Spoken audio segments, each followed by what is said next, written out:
Dünyanın en büyük uyuşturucu baronu. Tam bir futbol hastası. Fakirlerin dostu, zenginlerin ise düşmanı. Ama bir saniye ya. Böyle söyleyince şey gibi oldu. Savunun adiler, tırsın alçaklar, 3,5 atın korkaklar, iyilerin dostu, kötülerin düşmanı, emekli dul ve yetimin bacanağı, Gazman geliyor. Gazman. Tabii böyle anlatınca kahramanımız gerçekten iyi bir adama benziyor. Fakat bu kadar da masum değil. O bir uyuşturucu kaçakçısı ve üstelik katil. Üstelik bir kişinin de katili değil. Binlerce kişinin katili bu adam. O Pablo Escobar.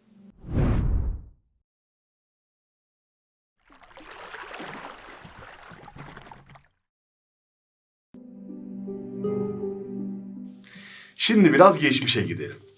Kolombiya'nın Medellin kentine. Ya o yıllarda böyle mezar taşlarını çalan birisi ortaya çıktı bir anda. Aynı bölgede arabalar da çalınıyordu. Evet, tahmin ettiğiniz kişi. Bilim ve iş dünyasında insanlar öngörüyle devasa yerlere gelebilir.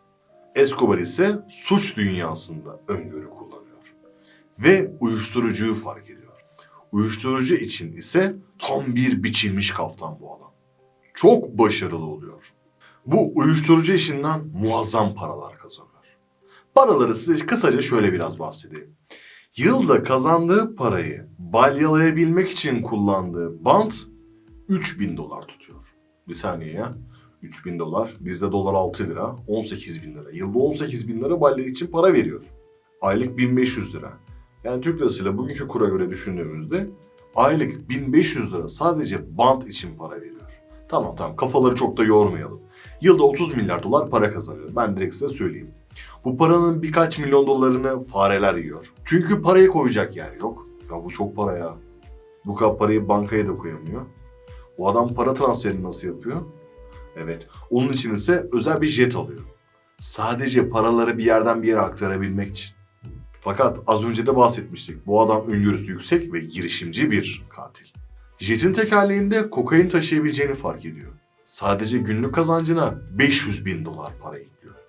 Sadece günlük kazancına. Aslında benim de aklıma kara kutu gelmişti ama kara kutuda da taşınabilirdi. Belki de taşıdı, bilemiyoruz. Escobar uyuşturucu piyasasında dünyanın devi haline geliyor. Bütün çeteler ona bağlı çalışıyor zaten.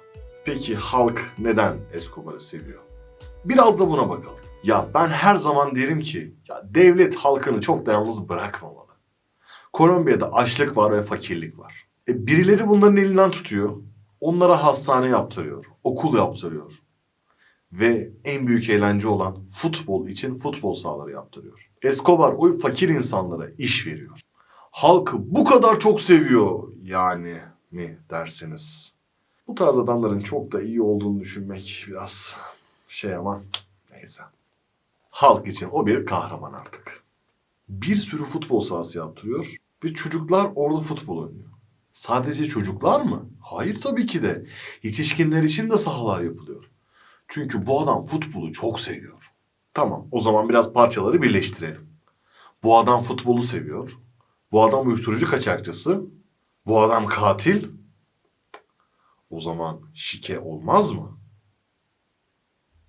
Escobar futbolu hem seviyor hem de bahis işine de girdiği için şikeyi de futbola bulaştırıyor. Önce hakemleri satın alıyor. Eğer ki istediği sonuç bitmezse hakem herkesin gözünün önünde maç çıkışında öldürülüyor. Bir futbolcuyla anlaşma yapılıyor. Eğer futbolcu Escobar'ın dediğini yapmazsa yine maç sonunda öldürülüyor. Kolombiya milli takımını ise çok seviyor Escobar. Aşırı bir milliyetçi duyguya sahip. Oğlu gibi sevdiği Kolombiya milli takımının 2 numarası olan, aynı zamanda da soyadları aynı olan Escobar'ı onun hatasıyla gol yenildiği için öldürtüyor. Peki futbolla bu kadar ilgilenirken, futbol sayesinde de halka arkasına almışken, ya bir milletvekili de olmasın mı yani şimdi adam? Yani bir gelir de oradan elde etmesin mi? Yani bence olması gerekiyor. Milletvekili olmaya karar veriyor. Seçimlere giriyor ve kazanıyor. O güne kadar imparatorluğunu kurmuş, her şeyini hazırlamış olan Escobar, milletvekili olduktan sonra ise artık geçmişteki kirli sayfalar önüne geliyor. O zaman yapılacak bir durum var. Ya bu kirli sayfaları temizlemek ya da konuşanları temizlemek. Fakat konuşanlar milletvekili ve basın. Basındakilerden birkaç kişi öldürülerek biraz törpüleniyor. Fakat Adalet Bakanı mecliste bir konuşma yapıyor. Böyle bir suç örgütü liderinin mecliste işi yok. Yani sonuçta adam Adalet Bakanı, yani ne yapabilirsin ki? Yani sonuçta ben öyle düşünüyorum. İşte Escobar benim gibi düşünmüyor. Meclisin çıkışında çapraz ateşle Adalet Bakanı öldürülüyor. Fakat baskılar yüzünden de Escobar istifa ediyor milletvekilliğinden. Zaten çok da ihtiyacı yok. Çünkü bütün milletvekillerini satın almış durumda. İstediği yasayı çıkartırabiliyor. İstediği suçunu affettirtebiliyor. Gücü yüksek biraz. Biraz mı dedim? Bayağı bir yüksek.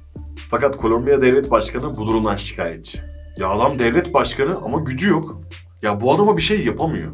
Ve Escobar'a anlaşma teklif ediyor. Anlaşma şu. Gel teslim ol. Seni Amerika'ya teslim etmeyelim. Escobar ise önce işini garantiye alıyor.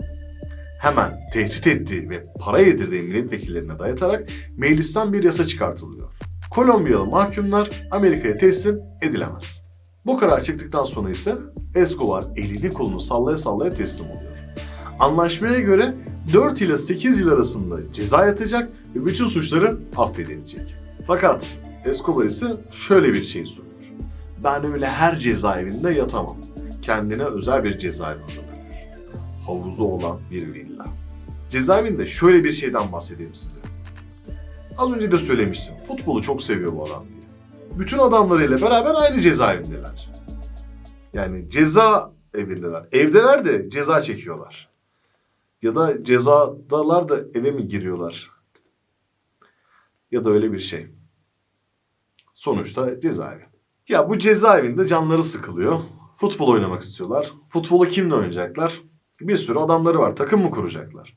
Ya Escobar gibi düşünün biraz. Hemen Kolombiya milli takım futbolcuları bir uçağa bindiriliyor ve cezaevine getiriliyor. Onlarla maç yapıyorlar. Böyle bir güçten bahsediyorum. Fakat Escobar işlerini buradan yine yürütüyor. Devlet başkanı ise ara vereceğini düşünüyordu en azından. Olmadı.